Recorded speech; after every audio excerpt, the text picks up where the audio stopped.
They seem like toy soldiers on display, multiplying before your eyes. But this is a choreography so full of pageantry and precision that it marks time like a metronome.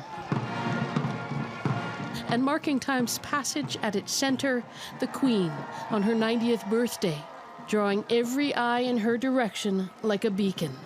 The color helped. My heart's still pounding. It's so emotional, I can't even explain it. Like, it almost makes you want to cry. The British monarch's official birthday has been celebrated by trooping the colour at Horse Guards Parade for some 200 years now. The Queen reviewing her troops on her own. Your Majesty, this year, on behalf of all ranks of the Household Division and the King's Troop Royal Horse Artillery, may I wish you and His Royal Highness the very happiest of birthdays. Prince Philip turned 95 yesterday. The tradition of holding the monarch's official birthday on a Saturday in June, apparently an appeal for better weather. It held today. And as the Queen traveled the Mall, many of her supporters seemed to be traveling with her, back in time, delving into memory. When the coronation took place, I think around that time my mother traveled to London and she bought this lovely little golden carriage, which was the coronation carriage. And we still have it after all these years, but we still don't have our mother anymore. We've got the little carriage. I mean, she was very young when she came to the throne. And just lost her father. It was all very tragic. The world was changing. She's the enduring thing, isn't she? She's always been there. When she goes, it's going to be a major thing.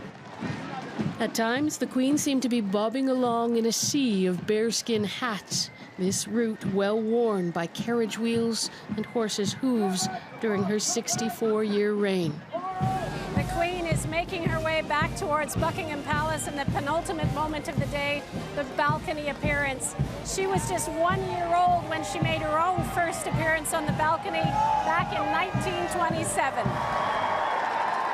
Today, the Queen's great-granddaughter, Princess Charlotte, made her debut on the balcony, also aged 1, joining her older brother and her parents, the younger royals as ever, prominently placed.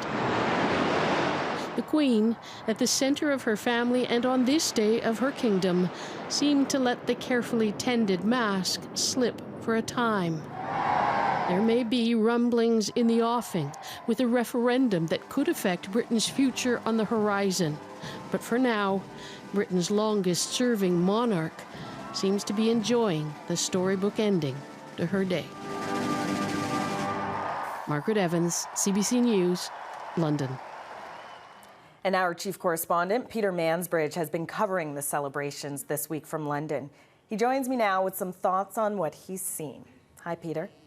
Hi there, Asha, and thank you. You know, when you look at this past couple of days, any way you cut it, whether you're a fan of the monarchy or not, you've got to admire this woman. At 90 years old, she has gone through yesterday's service at St. Paul's Cathedral, and then today a kind of full schedule of the trooping of the colour, the parade down the Mall, and, you know, the balcony scene with tens of thousands of people out front catching a glimpse of her.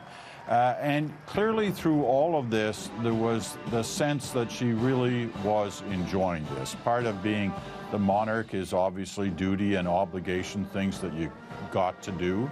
And other parts include those moments that you really enjoy.